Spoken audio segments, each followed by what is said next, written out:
Vous avez dit eau, assainissement, hygiène.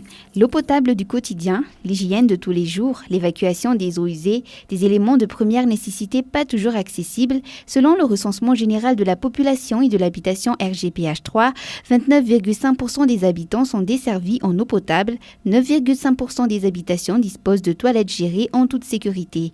Les zones urbaines sont mieux desservies que les zones rurales.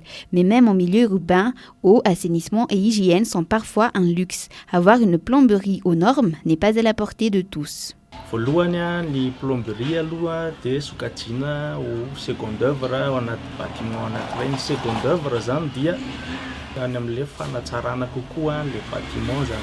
La plomberie, ce sont les installations qui permettent d'alimenter un bâtiment en eau potable. Ce sont aussi les infrastructures qui permettent d'évacuer les eaux usées et les eaux vannes. Quand elles respectent les normes, elles contribuent à l'amélioration de la santé des ménages et de la communauté. Tafiditra ao anatin'izay zao ohatra ny eau usée. Eau usée zany fetsotsika ny rano avy any amin'ny cuisine sy ny douche.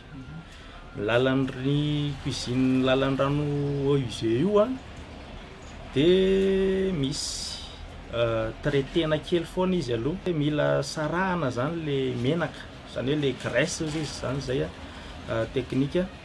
Dia le fanalana an'izay graisse zay mba tonga an'le fantsona, le canalisation zany tsy ho tsentsina, tsy mora tsentsina, sy mba tonga an'le calcul na autocurage andeha tsara zany sy haharitra zany ilay fantsona amin'ny asany.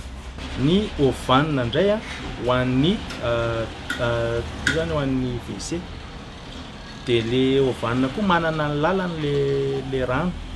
Zany hoe iny zany avy any amin'ny WC izy dia tsy maintsy mandalo filtre koa izy. Traitena indray koa izy zany zay vao mandeha makany amin'ny évacuation. Dia le filtre moa zany le fosse septique hozy tsika. Dia arakaraka le usage le mpampiasa an'le trano zany no fomba hikajiana an'izay filtre zay na ho an'le fosse septique zay na ho an'le séparateur de graisse zany. Les installations de plomberie coûtent cher, autant pour faire venir l'eau jusque dans les foyers que pour en assurer les évacuations après usage. Raison pour laquelle elles ne sont peut-être pas une priorité pour certains propriétaires. Ensuite, il faut respecter les normes, ce qui n'est pas toujours évident. Misy karazany le chantier rehetrarehetra fa tsy voatery fa ny azo lazaina angambany dia ny hoe manomboka amin'ny 16%, 20% eo zany fanombohany dia mety tafakatra hatramin'ny 30% na mbola maheran'izany arakaraka le site d'implantation. Raha hoe manao salle d'eau anankiray zao, raha hoe tafiditra daholo main d'œuvre, fitaovana, ny zavatra rehetrarehetra ampiasaina, mandany eo hoe tsotsotra eo mandany eo amin'ny 3 millions d'ariary eo ohatra.